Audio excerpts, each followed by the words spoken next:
ونعوذ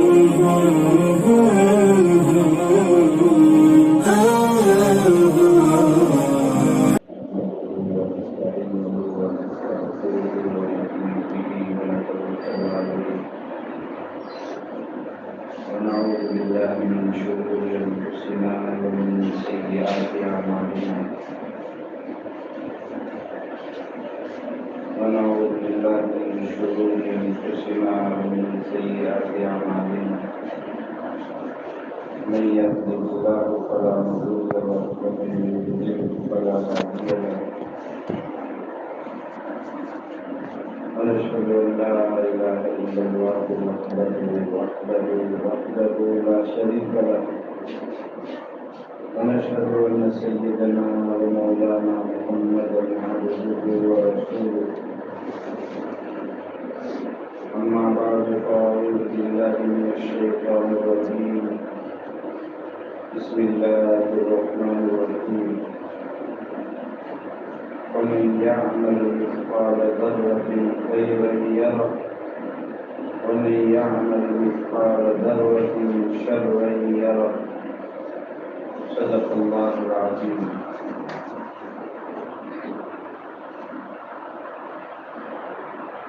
محترم ماں اور بیٹیوں، اللہ تبارک و تعالیٰ نے اس دنیا میں 18,000 مخلوقات پیدا فرمائی اور اس قول کے مطابق اتنی مخلوقات پیدا فرمائی ہے کہ اگر ہم انہیں گننا چاہیں تو نہیں گن سکتے. ان ساری مخلوقات میں اللہ تبارک و تعالیٰ نے انسان کو یعنی مجھے اور آپ کو سب سے اشرف بنایا، سب سے افضل بنایا اور عظمت کے اعتبار سے سب سے بڑا بنایا. اور اس انسان کو بنانے کے بعد اللہ تبارک و تعالیٰ نے میری اور آپ کی باڈی یعنی جسم بنایا اور جسم میں الگ الگ اعضاء بنائے، 2 آنکھیں، 2 کان، 2 ہاتھ، 2 پاؤں، انسان کے اندر کے حصے میں دماغ، جگر، دل، یہ سارے اعضاء اللہ تبارک و تعالیٰ نے بنائے اور ان اعضاء میں سب سے بڑا سردار دل کو بنایا. حدیث پاک میں آتا ہے کہ اللہ تبارک و تعالیٰ نے جو انسان کا دل بنایا تو اس دل کے داہنی طرف فرشتے کو بٹھایا جو نیکی کا حکم کرتا رہتا ہے، نماز پڑھ، روزے رکھ، تلاوت کر، صبح شام تسبیح کی پابندی کر، راستہ چلتے اپنی نظروں کو نیچی رکھو، صدقہ و خیرات کرو. دل کے جمنی طرف داہنی طرف فرشتے کو بٹھایا. یہ فرشتہ دل میں خیر کی اور بھلی باتیں انسان کے دل میں ڈالتا رہتا ہے. اور اسی دل کے بائیں طرف داہنی بازو میں اللہ نے شیطان کو بھی اختیار دیا اور اس کو بھی بٹھایا. اب یہ شیطان انسان کے دلوں میں الگ الگ وسوسے ڈالتا ہے، برائیاں ڈالتا ہے، برے برے خیالات اس کے دل میں آتے ہیں. یہ شیطان کی شرارت کا حصہ ہوتے ہیں. جیسے فرشتہ داہنی طرف بیٹھ کر نیک کاموں کا حکم دیتا ہے، اسی طریقے سے شیطان دل کے بائیں طرف بیٹھ کر وسوسے ڈالتا رہتا ہے. مردوں کے دل میں الگ وسوسے ڈالتا ہے، عورتوں کے دل میں الگ وسوسے ڈالتا ہے. عورتوں کے دل میں وسوسے کیا ڈالتا ہے کہ بوڑھے زمانے جو پہلے زمانے میں لوگ گول برقعے پہنتے تھے، اب ماڈرن زمانہ ہے، عربی برقعے پہنو. اب زمانہ تیزی سے آگے بڑھ رہا ہے. پہلے کے لوگ صرف پنجوں پر مہندیاں لگاتے تھے، اب تم 1 قدم آگے بڑھو، 2 قدم آگے بڑھو، پورا ہاتھ بھر کے مہندی لگاؤ.